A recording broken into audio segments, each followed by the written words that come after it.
नमस्कार दोस्तों, पेट पूजा रेसिपीज़ में मैं पूजा एक बार फिर से आपका हार्दिक स्वागत करती हूँ। और इस वीडियो में आज हम बनाएंगे बिल्कुल इसी तरह का कचौरी जैसा फूला फूला इटालियन चीज़ और गार्लिक का पराठा, जो कि बच्चों के लिए हेल्दी होता है और उनको बेहद पसंद आता है। तो फिर शाम को 4-5 बजे की भूख हो या फिर टिफ़िन में देना हो कुछ टेस्टी सा सामान, तो ये पराठा बिल्कुल बेस्ट ऑप्शन है। तो चलिए वीडियो शुरू करते हैं। चीज़ गार्लिक पराठा बनाने के लिए सबसे पहले हम 1 कप गेहूं का आटा ले लेंगे और इसमें हम मिलाएंगे 1/4 चम्मच नमक। उसके बाद थोड़ा थोड़ा सा पानी डाल के बिल्कुल रोटी या पराठे जैसा डो इसका गूंद के हमें तैयार कर लेना है। ये डो ना तो ज़्यादा सख्त होना चाहिए और ना ही ज़्यादा नरम। बिल्कुल इस तरह का आटा हमें लगा के तैयार करना है। उसके बाद इसमें हल्का सा पानी का छींटा देके 8 से 10 मिनट के लिए इसे हम कवर करके रेस्ट करने के लिए रख देंगे। तब तक हम एक बाउल ले लेते हैं और इसके अंदर 2 तीखी वाली हरी मिर्चों को बारीक काट के हमें ले लेना है। इसी के साथ 5 से 6 लहसुन की कलियों को कुंडी डंडे में बिल्कुल बारीक इस तरह से कूट लेना है। और इसी के साथ इसमें डाल लेना है ढेर सारा हरा धनिया और इसको हिला के अच्छे से हमें हरी मिर्च, लहसुन और धनिए को आपस में मिक्स कर लेना है। और अब हम डो को चेक कर लेते हैं। ये देखिए डो हमारा बढ़िया रेडी हो गया है। तो इसको एक बार फिर से हम मल्हार देंगे।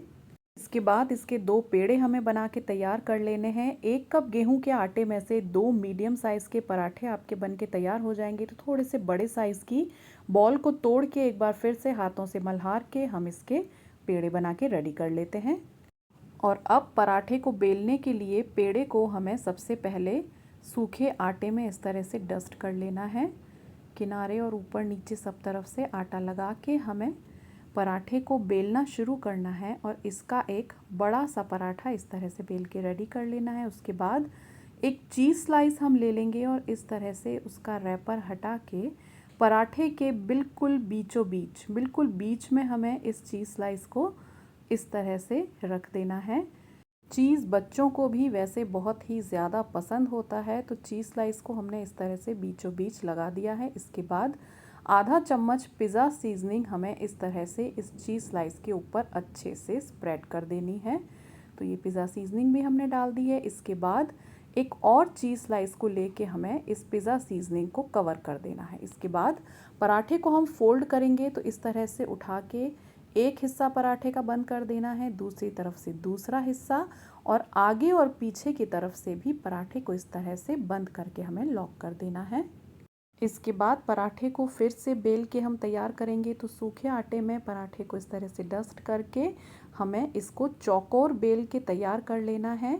इसके किनारों को अच्छे से हमें पतला कर लेना है और इस तरह से पराठा बेल लेना है। अब ये जो हरा धनिया, लहसुन और हरी मिर्च को हमने बिल्कुल बारीक बारीक चॉप किया था, उसको हमारे चौकोर पराठे पे हम लगा लेंगे।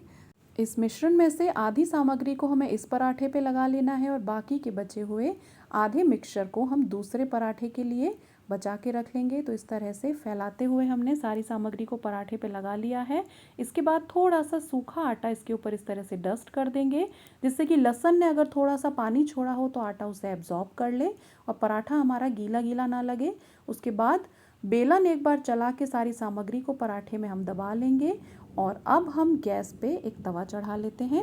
तवे को अच्छे से गर्म करके पराठा हम हमारे तवे पे डाल देंगे और लो टू मीडियम फ्लेम पे हमें इस पराठे को एक तरफ से अच्छे से पकने देना है। लहसुन भी इसमें अच्छे से पक के रेडी हो जाएगा और एक तरफ पकने के बाद पराठे को हमें पलटे से पलट के दूसरी तरफ कर लेना है। ये देखिए पराठा हमारा एक तरफ से हल्का पक गया है। अब हम इसमें ऑयल डाल लेंगे। आप चाहें तो घी या बटर से भी इस पराठे को सेक सकते हैं और मीडियम फ्लेम पे तेल डाल के हमें इस पराठे को करारा करारा होने तक सेक लेना है। तो इस तरह से पलट पलट के दोनों तरफ से हमें पराठे को सेक के रेडी कर लेना है।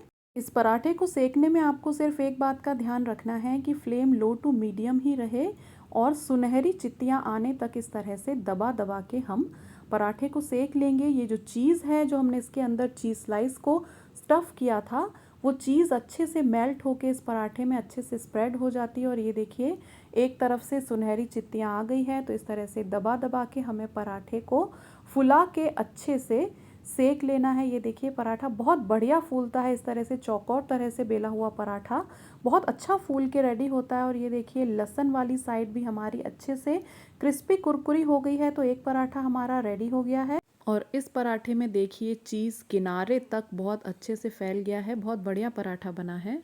इसी तरह से हम हमारा दूसरा पराठा भी बेल के रेडी कर लेंगे। तो पराठे को हमने बेल लिया है, इसके बाद चीज़ स्लाइस रखें, उसके बाद डालें पिज़्ज़ा सीजनिंग और इस पिज़्ज़ा सीजनिंग को हम दूसरे चीज़ स्लाइस से कवर करके बिल्कुल वैसे ही 4 फोल्ड करके चौकोर पराठा बना के रेडी कर लेंगे। इसे ड्राई फ्लावर में डस्ट करेंगे और बिल्कुल वैसे ही मीडियम मोटाई का चौकोर पराठा बेल के हम तैयार कर लेंगे। और इसके बाद धनिए, लहसुन और हरी मिर्च का जो मिश्रण हमने बचा के रखा था, वो सारा मिश्रण हम इस पे इस तरह से स्प्रेड कर लेंगे। जब इस तरह से तेल या बटर में पराठे में लहसुन और हरी मिर्च तल जाती है तो बहुत ही बढ़िया फ्लेवर आता है। थोड़ा सा ड्राई फ्लावर डस्ट करेंगे और बेलन से इस तरह से दबा के इसे पराठे में दबा देंगे। इसके बाद तवे पे हम इसको बिल्कुल वैसे ही सेक लेंगे। एक तरफ से सेकने के बाद पलट दें और इस बार इस पराठे को हम बटर से सेक लेते हैं। तो बिल्कुल इसी तरह से बटर लगा के दोनों तरफ हम बटर लगाएंगे और अच्छे से इस पराठे को मीडियम फ्लेम पे क्रिस्पी करारा होने तक सेक लेंगे। ये चौकोर पराठे जैसा कि मैंने बताया बहुत ही बढ़िया फूल के रेडी होते हैं। ये देखिए जैसे तेल में कचौरी डालने पे कचौरी एकदम फूल जाती है, तवे पर ही हमारे ये पराठे बिल्कुल इस तरह से फूले फूले बन के रेडी होते हैं। ये देखिए चीज़ इसमें से मेल्ट होके बाहर ooze आउट हो रहा है, इसीलिए बच्चों को ये पराठे बेहद पसंद आते हैं। यहाँ मैंने इसे सर्व किया है शेजवान चटनी और टमेटो केचप के साथ। तो बस देर किस बात की, आप भी अपनी किचन में ज़रूर ट्राई करें चीज़ चिली गार्लिक पराठे की ये रेसिपी। और अगर वीडियो पसंद आया हो तो वीडियो को लाइक करें, चैनल को सब्सक्राइब करें और अच्छा खाना इसी तरह बनाते रहें।